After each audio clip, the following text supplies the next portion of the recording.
Hi! Ito na, nag-start na tayo sa ating paggigisa. So, naigisa ko na po ang sibuyas bawang and then nilagay ko na yung leeg. There you go.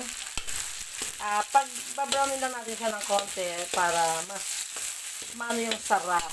Then, isunod po natin yung atay. Then, ang cooking inay, nag-start na pong magluto ng ating pansit. Pansit, kasabihan nga ng matatanda, pampahaba ng life.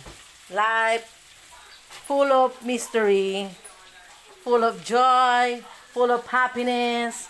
Basta life. Tapos, aray ko na kung. There. Hello mga kamamsi. Hindi na mamshi na ko. It's cooking ina. There you go. So, isusunod na natin ang atay.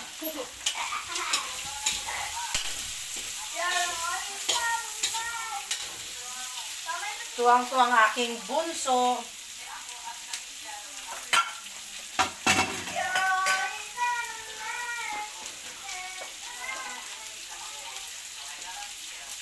So, this is the vegetable.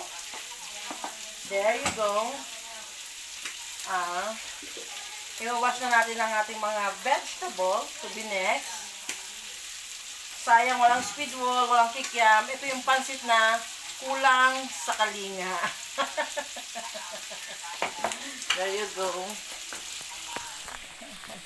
Ito na ang kinukuking ina ng anyong mamsi. Wow! So, ang pagluluto ng pansit ay hindi tayo pare-parehas ng mga style. Kanya-kanya tayong style. Ang importante ay maluto at makain. At syempre, pinaka-importante ay yung masarap. Yung yummy, yummy, yummy, yummy in my tummy. There you go. Next, pwede na natin ilagay ang gulay. Ang gulay na makulay.